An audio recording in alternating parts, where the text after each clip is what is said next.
Comics have been with us since birth and will remain even after we're gone. If you were lucky, maybe a comic was released on the day you were born. But today, we're not talking about comics themselves, but a byproduct. Comic book movies, specifically Marvel's.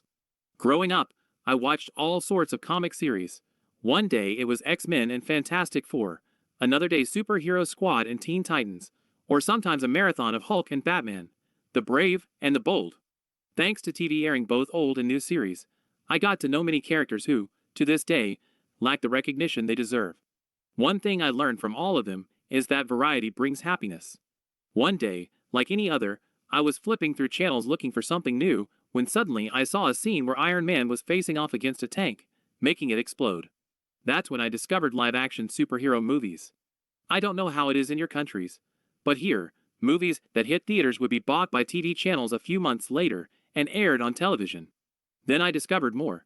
X-Men, Blade, Punisher, Fantastic Four, Spider-Man, Hulk, even Superman and Batman. It was a dopamine overdose to see those characters from my animated series come to life. And to this day, that hasn't stopped. We've had movies that are an ode to live-action superhero films, so I understand. I've been there.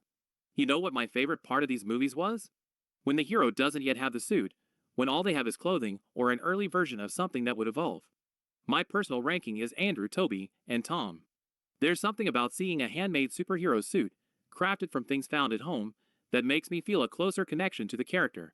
You understand they're stepping out not to be seen, but to fight evil and injustice, and that stayed with me since childhood. So you'll understand how I felt when, watching Wakanda Forever, we weren't shown that Riri's first suit or armor was this, or this, but this. All made from things you'd find in the trash, years of collection and experience embodied in a prototype. Sure, compared to other armors, it looks bad, but that's what makes it special. You could see someone at a Comic-Con wearing this, and it would seem authentic. After that, I let a few days pass to see what people thought. There were positive and negative opinions, the mood of many after Endgame. Many opinions weren't even about the movie, but about Riri as a character, calling her disgusting and a mess that ruins Iron Man's legacy. At first, I thought it was a joke, but the more I read, the sadder it became. There were adults, not kids, but adults, throwing tantrums over her existence. I thought, when did all this happen? They called her annoying and unbearable when, in the movie, the most annoying thing she did was throw a speaker at Okoye. Others said she humiliated Okoye. When she just told her, she used the wrong makeup base. You need to be conscious of the way that you look. Walking around here with that ash on your head. I told You you. look good. Or that she took over the title of Iron Man, even though she never talks about him, and the only mentions are in the same scene where Shuri asks if it's Stark Tech, and a cop says, Oh shit, she got an Iron Man suit. less than 5 minutes between those scenes. It's strange how they take such small things and turn them into calamities. Although this is just about the MCU, a bit of information about Riri is necessary. She was part of Marvel's bet to bring new versions of old characters, the legacy characters as we called it. Unfortunately, many people were against it. Those who didn't read comics, I mean. She started as college girl who managed to make her first armor using reverse engineering with parts from an old Iron Man suit, and sometime later helped him in the Second Civil War. After he fell into a coma, she decided to create a better armor, and with the help of a Tony AI, continued her fight as Ironheart. And the rest you know, many didn't like her. Some say it's the writing, but you never know how honest some people are. She became part of the Champions, comic stuff, yada yada. And if you're wondering, last month Ironheart Bad Chemistry came out, a new series where she faces a villain named Kim, who stole the Philosopher's Stone capable of transmuting objects, commanded by the Controller, an enemy of Iron Man. She used the Philosopher's Stone as a battery for her powers, and although she was winning, she ended up losing when Ironheart made the stone explode and beat her up, although she managed to escape and now seems to be fused with the stone. With all the necessary information, let's talk about the MCU version. Riri is a girl who, after helping her stepdad to repair his car, she found her love in engineering. This led her to study and learn more, eventually getting a scholarship to the Massachusetts Institute of Technology, where she set the goal of building her own armor, which she made with parts found in the trash and some others stolen. At some point, she created a machine capable of detecting vibranium. How did she do that? The magic of comics. This machinery was used by the CIA to search for vibranium at the bottom of the sea near Wakanda, provoking the wrath of the Talokan. The same armor ends up destroyed in a fight against them, and after receiving new material from Shuri, she creates her Mark II armor, which is much more advanced. At the end of the conflict, she leaves it in Wakanda because she can't take it with her, and ends up on good terms with Shuri, always maintaining optimism and seeking to help at all times. Moreover, what she lacks most is the arrogance Tony had at the beginning. If she's the new Iron Man as many say, even though she's Ironheart, and if I'm not mistaken, the only comic relief in the movie. Do you know how much screen time she had?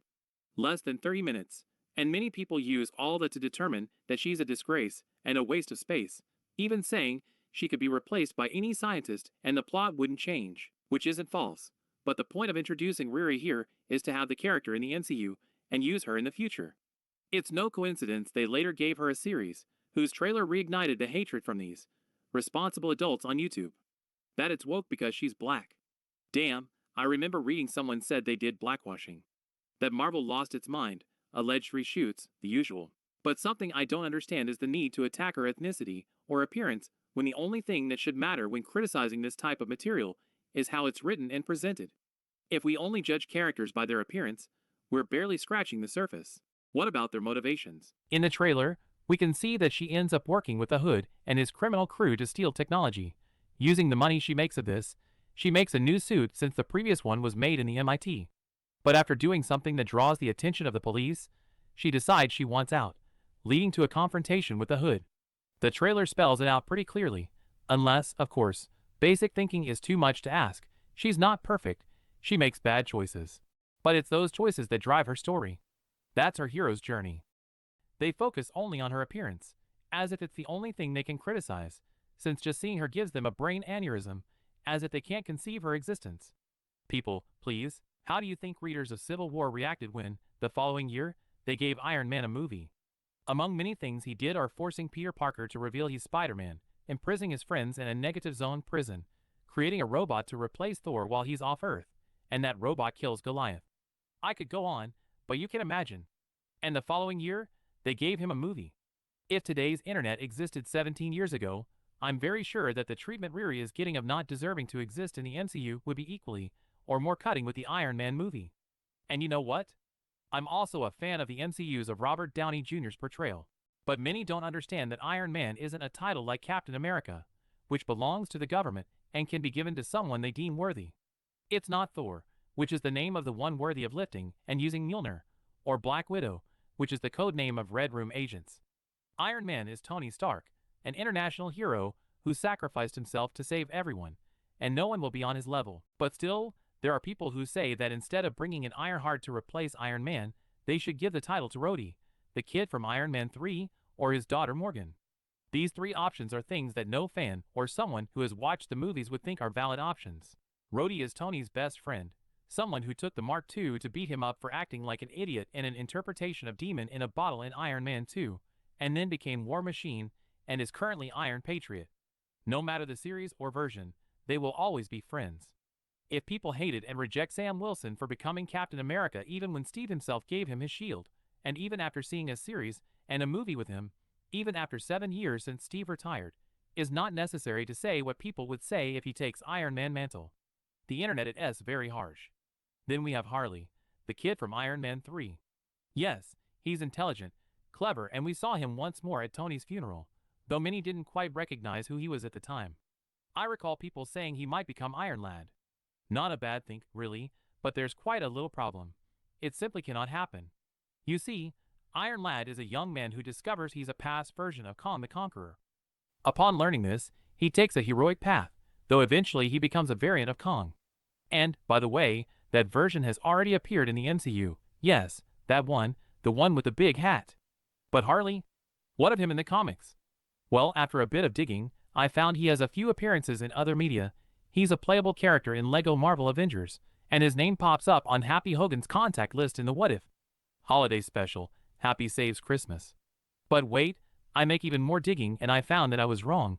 He appeared in the comics, in the 5-issue comic Web of Spider-Man, a story where him, Moon Girl, and Anom are future recruits for the Avengers, and looks like he keeps making trinkets out of potatoes, like the spunner he made out of that.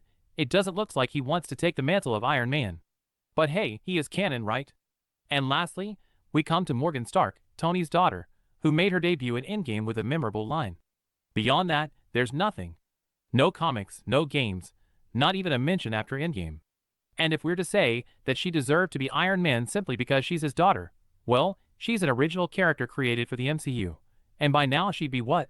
7 or 8, since she born in 2019, and the MCU is set right now in the 2027. I think it's just as soon for her to be something for a long time. Let's speak like adults for a moment. Are you truly Marvel fans? Do you apply even a sliver of logic when you make these videos? Do you even read the comics you talk about, or are superheroes just your vehicle to shout? Everything new is bad, because I feel threatened. Okay, let's pretend I agree with you. Let's say Ironheart is a bad character, a poor legacy pick. Just awful. Fine, then who should get a show? How about Rescue? That's right. Tony Ho. Yes, that Tony Ho, the daughter of Ho Einson, the man who saved Tony Stark's life in a cave With a box of scraps! Remember him? Or did you forget that he even existed? And to clarify, in the comics, this all happened during the Vietnam War, not the Middle East. But why not Pepper Potts? Well, it's unknown if she'll be back sooner or later, but her actress has been selling candles that smell like herself. And War Machine, he's tied up in Armor Wars, if that ever gets made. So what about Tony Ho, who is not only a logical fit but deeply tied to Iron Man's story in the comics? Let's see what YouTube has to say about this girl. Oh, one video about her backstory, another about her appearance in a mobile game. And that's it. Nothing more, even though she's more connected to Iron Man than Riri Williams. Funny, isn't it? Tony Ho and Riri Williams exist under similar circumstances, yet one is invisible, and the other is a lightning rod. It's almost like Riri being black makes her a bigger target. Let's be honest, if Riri Williams were a white girl named Jennifer Smith, she wouldn't be getting half this hate. Actually, forget that. You'd still hate her for being a woman. This was never about preserving Iron Man's legacy. It's about you not wanting women in the spotlight, unless they're side characters, love interests, or background props. You attacked every female-led MCU project. The only ones you left alone were Peggy Carter and Jessica Jones, because back then, you didn't feel threatened by the world. Woke. At the time, you didn't yet feel the urge to attack women and minorities for existing in main roles. Here's the real twist. Ironheart wasn't even created by a black woman. She was created by Brian Michael Bendis, a white man, the same guy who co-created Miles Morales, Aaron Davis, Jessica Jones, Queen Varank, Angela Del Toro, Lucia Von Bardas, Daisy Johnson, and Ultimate Nick Fury. He made Riri for his 2 adoptive daughters, so they could read about black girls like them. But sure, let's say there are already plenty of black heroines in Marvel. Alright, name some. Let me use, you say. Debris? Cecilia Reyes? Bling? Shard? Silhouette? No, not a single one. Okay, what about Misty Knight, Okoye, Shuri, and Storm, the main face of black female character that Marvel cares to show in any media? They're Marvel's marketable for. And you know what else? 2 of them predates the 1990s, being Shuri, the most recent one being from 2005, and Okoye the second from 1998. And if we were talking like that time when She-Hulk became a member of the Fantastic Four, we have Monica Rambeau, the first female Captain Marvel, and now thanks to WandaVision and the Marvels she became relevant. And after that? What do we get? Moon Girl 2015, so beloved by fans that she received her own animated show that was cancelled, and then Ironheart 2016, loved by readers and hated since born by the rest of the world. Both are legacy characters. And both are proof Bendis was right. Black women barely can exist in Marvel's spotlight. The MCU even had to invent more. Tessa Thompson's Valkyrie, who survived Hellas Massacre. Matt Carey, a gender and race swapped in Death Eternal. And guess what? They're fan favorites. But let's give you the benefit of the doubt again. Let's say you really do see through the corporate lies. That Marvel is stealing your childhood. Then answer me this. Why don't you ever respond to videos calling you out? Why don't you explain the clips you cut, the headlines you twisted, the outrage you manufactured? Because deep down, your arguments collapse the second someone pushes back. Your worldview can't survive scrutiny. So you cling to lies, told to people who don't even watch the MCU anymore, who never read the comics. So you lie, brazenly. You say, the MCU is real, they're killing your heroes, and replacing them with inferior women and minorities. And your audience? They believe you. Because admitting they've been manipulated for years would shatter them. Because they'd have to admit, they built their identity on fear and hate. But here's the thing. I want to show you something, not just a mistake, not just a dumb slip-up. I want to show you how does this people work. First, we have Nerdrotic in this video about Ironheart, From the thumbnail you can just see his intentions, but let's only see a little part, okay? A lot of people think that she's a successor to the Iron Man legacy. But in the comic book, Riri and Tony had a friendship. He was kind of advising her. Except she wasn't really advised by Tony Stark because the comic they were showing right there was an AI version because he was dead. Except he's not showing what happens right after. The very next thing is B saying that Tony isn't dead. And no, this isn't a "it happens in the next volume" situation. This is literally the ending of Civil War II. So how can he claim to have read the whole thing, yet omit what happens immediately on the next page? Because he's a liar. And what about the Tony he says isn't really Tony? Well, if he actually read comics, which, let's be honest, we know he doesn't, he'd know. In Invincible Iron Man Volume 4, Chapter 1, the final page shows Tony explaining that he embedded his consciousness into a holographic AI. And in Chapter 5, he confirms it to Friday. You, the viewer, can read comics. He just didn't bother.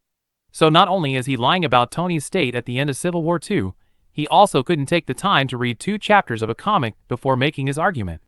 And this man is almost 60.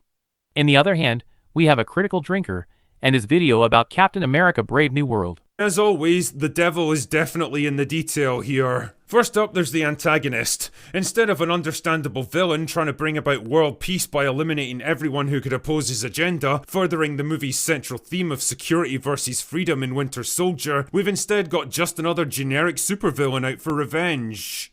The villain of the Winter Soldier was Hydra, you know, the Nazi group. The plan was to use 3 helicarriers to kill anyone who posed a threat to Hydra's rise, a global assassination of dissenters, masterminded by Nazi remnants. And this man didn't rewatch Winter Soldier, didn't check the wiki, didn't even Google it. He just remembered the vibes and called it a day, and then he dares to say Hydra is understandable villain. That alone should tell you everything. He's either stupid, dishonest, or just doesn't care. Hydra are Nazis, but then again, it makes sense why he would hate so much on the ex-Black Widow, an Israeli woman.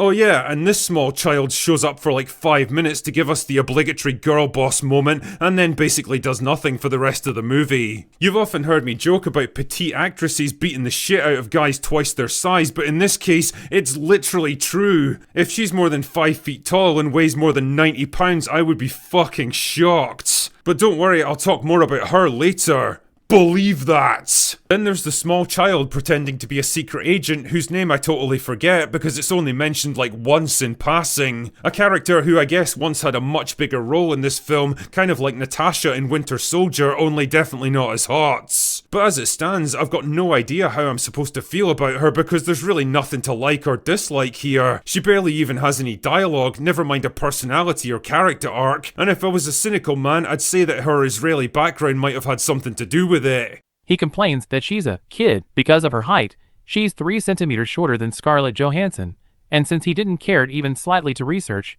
he would know the actress, Shira Haas, was diagnosed with kidney cancer at the age of 2. Her growth was stunted by chemotherapy, and yet she's here, alive, fighting, acting, and he mocks her for being short? This man couldn't even be bothered to remember character names. You're reviewing a film and can't even open Google? But honestly, it's expected from someone who made a video about Season 4 of The Boys, without even watching the show. Anyway, because the Celestial's body contains enormous reserves of adamantium, a mineral which is even more invincible than vibranium. Oh, does someone not have a monopoly on the world's most valuable resource now? Pass me the world's smallest fucking violin.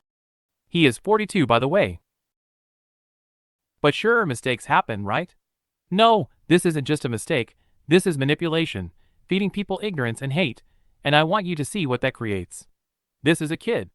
A 17-year-old boy. His channel's a mess of venom, hate, and rage.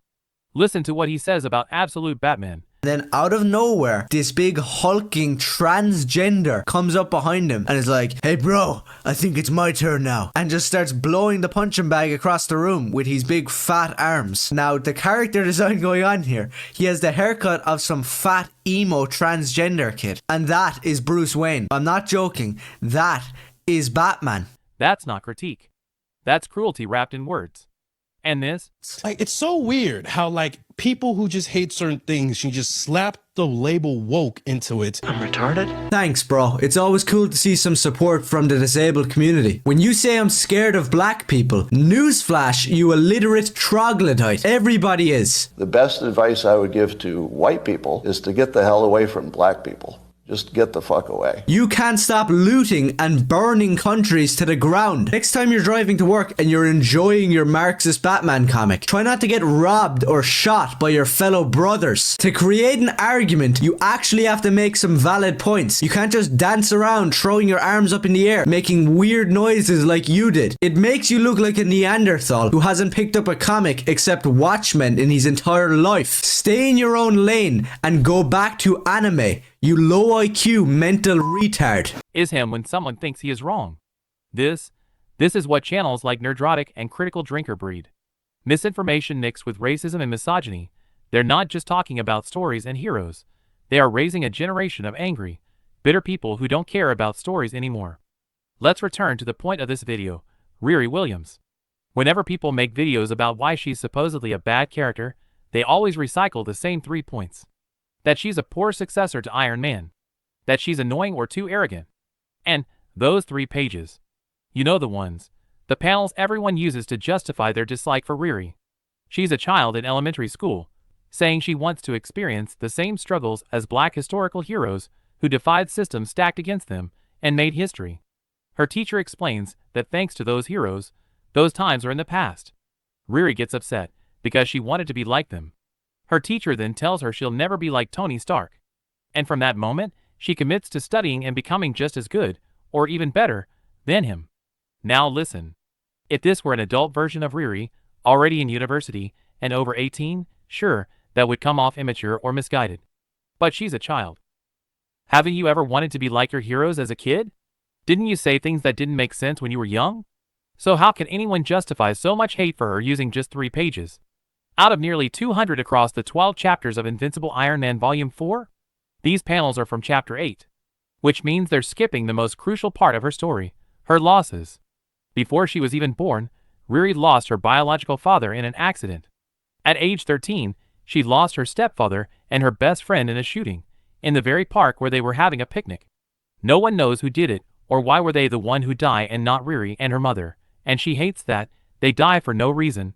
And this crime, as many in our world, are never solved. But Riri later in her solo run find the inner strength to go to therapy and begin to heal. She's a survivor, a scientist, a 15-year-old black girl who took trauma and built something new, not from privilege, but from pain. And instead of celebrating that, these people mock it, misrepresent it. They use out-of-context panels to stir hate, because hate pays better than empathy. Even if the system offers more opportunities today, her pain didn't disappear. She didn't lose focus. She transformed it. But what if she hadn't?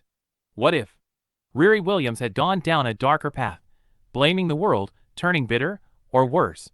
And if she, like many fourth wall breakers, could see our world, she'd see what she's really up against.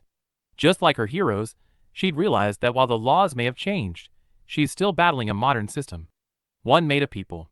People who want to see her fail for no reason but hate. But we've already seen how these channels work. They are modern-day Sisyphus. Every day, they wake up, pick up a stone, and slap a label on it. Ironheart, Fantastic Four, Superman, whatever's next. And then they scream, "It's woke! It's ruined! They did reshoots! The MCU is real!"